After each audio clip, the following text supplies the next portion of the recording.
Again, when we speak of the performance of the process nodes, it can be seen that in most of these nodes, typically when we speak of process nodes, so record ops and field ops, they fall under process nodes category. Here out we can, when we are using these, we have to ensure that the order is also proper, because otherwise the performance gets affected. You cannot use a sort node after the end of the modeling node or the export node or the output node.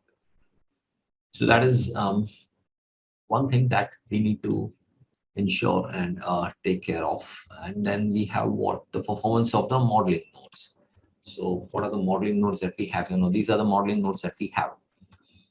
So suppose if I take Cohen node over here, connect it with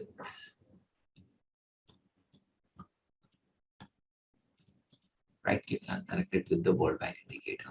Okay, let's right click and see what do we have here. Fields, predefined fields. Let us take internet users, apply. Okay, apply. Model, yeah, we are leaving all the remaining settings as default. Click apply and I click OK. And, let's run this. Okay, internal error. Impossible case to file random access cache manager CPP line 351. Ignoring large set input field business. Execution complete. Elapsed time is 35 seconds. CPU 0.0 second. Execution was interrupted. Internal error. Impossible case in file random access cache manager CPP line 351. Now, this is an error that we can also trace into the SPSS documentation book that we have. And once we are checking it in the documentation, let us open the documentation, because it is something that I have not covered for you all. So yeah, no, that is the documentation we have.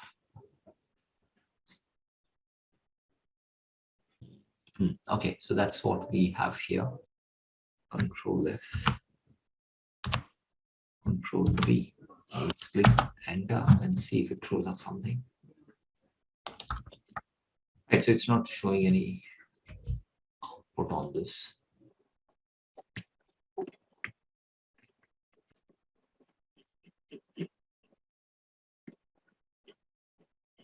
Right, so maybe you may need to check this a little later. We can, but the point is, we'll have to revisit the random access cache related issue. So let's cancel it. Come back here, right click on it, edit it, and see. Partition here not selected, right?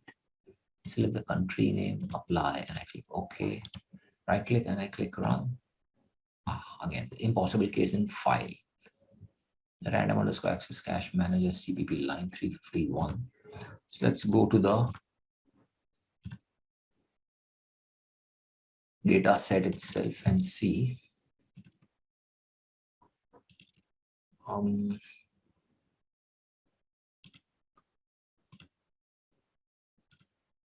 It's line 351, right, for population. Okay, that is now we can see here there is an issue with non-availability of the data.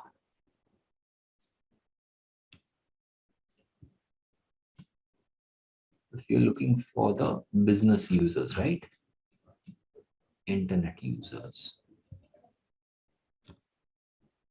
Right now, for the business internet users, there is only one value that is provided here, 59.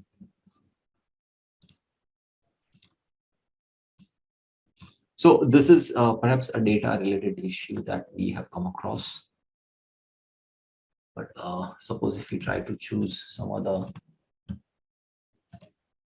yes, let's cancel all. Let us come back here and select some other field. Select the urban population. I click apply. I click OK. Apply. Okay. Right click on that and we click run. Yes, now that it has generated an output. Again, right click on Cohen, Yeah, we cannot see, we don't see any cache over here enabling for cohorts. So when we double click on this, so that is the output, the cluster size that it has generated. These are the settings, summary. Right, so this is the output that got generated. If you click on that, you can save node, and you can also generate or derive filter node. You can view, click on viewer. Oops, where is it gone? Yes, you have the view. So this is the model summary, and what are the clusters? If you click on clusters, these are the clusters that they have provided us with. But okay, I'm not going to go much into the output aspect.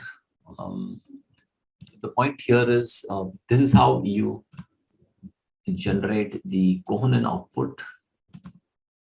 I click OK and check for the performance of the modeling nodes also.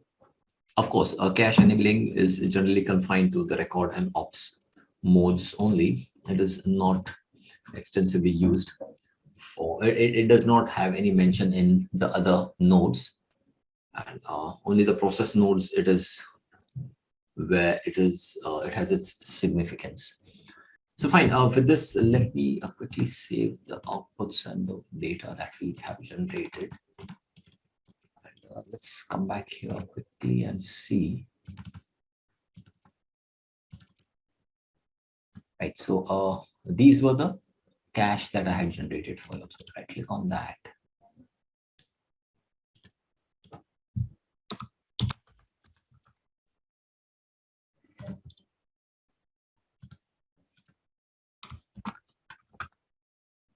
It's also cache, and the sort that we have is also cache. And you also need to generate the outputs, right?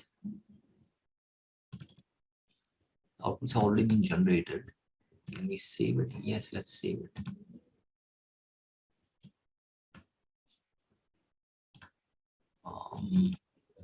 Transform also we can save. Ordinarily, if you run the stream, the outputs will be automatically generated. So even if you don't save it, it's not a problem. But let us save it nonetheless. There is nothing for us to see in the report. So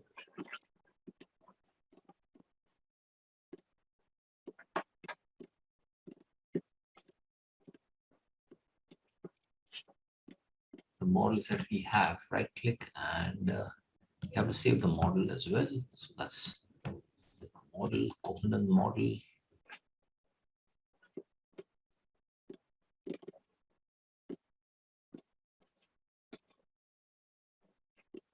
Fine. So this is how you work towards the across different nodes that we have here in SPSS Modeler.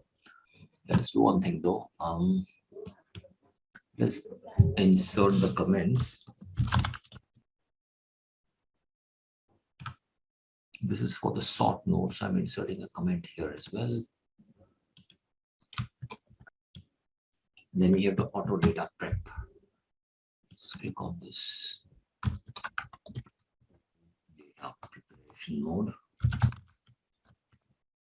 Again, the objective of using all these nodes is to ensure that they should have a feature in this which is able to rotate the comment box. Is there any? No, it does not have any. So I can't find it.